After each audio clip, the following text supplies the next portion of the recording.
নিদানের কান্ডারি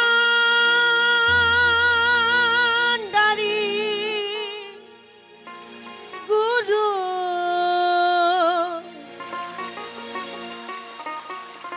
আমার ভব পারে কর্ণ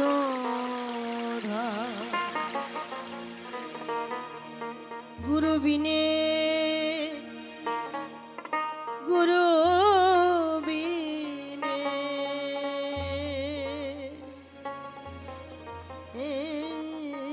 ভবে বান্ধব নাই রে। জীবের নিস্তার লাগি নন্দসুত হরি ভুবনে প্রকাশিলেন গুরুরূপ ধরি।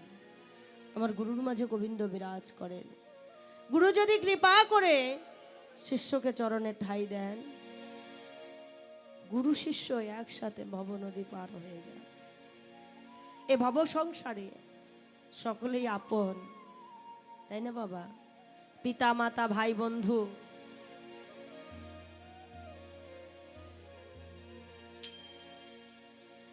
পিতা মাতা ভাই বন্ধু আত্মীয় স্বজন পুত্র পরিজন স্বামী স্ত্রী সংসার, এই যে আমাদের যে এত সুন্দর একটা সম্পর্ক, একটা মধুর সম্পর্ক, তাই এই সম্পর্ক যতই মধুর হোক বাবা, যতই ভালো হোক না কেন, খুব ভালো হলেও 7 জনম তার বেশি নয়। কিন্তু গুরুর সঙ্গে শিষ্যের সম্পর্ক জন্ম জন্মান্তরের। শিষ্য যতদিনে উদ্ধার না পান, ওই শিষ্যের কারণে গুরু বারে বারে আসেন ভব সংসারে। পিতামাতার মতো আপন কেহ নাই এ জগতে, পিতামাতার মতো আপন কেহ নাই। ওমা বাবা, একবার ভেবে দেখেন, পিতামাতা কি সন্তানের জন্য বসে থাকে? বসে থাকে না। যার যখন সময় হয় সে তখনও চলে যায়। কিন্তু গুরু বসে থাকে শিষ্যের জন্য। এই হচ্ছে এই ভব সংসারের একজন দয়াল, সেই হচ্ছে আমার দয়াল গুরু। এর মতো পরম বান্ধব আর জগতে কেউ নেই। তাই মহাজন বললেন, গুরু বিনে গুরু বিনে এ ভবে বান্ধব নাই রে। নিদানের কান্ডারি গুরু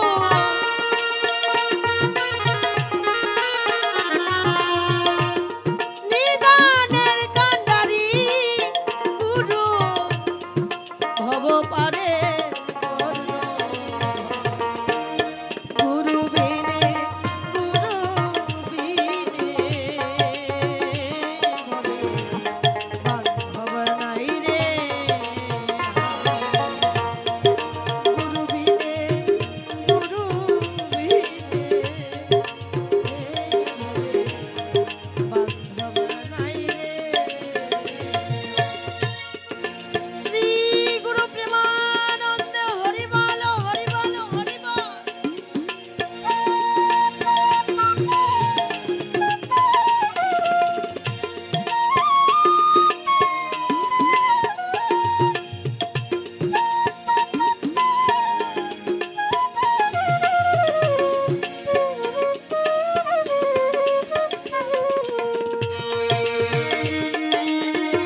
বান্ধব নাই রে।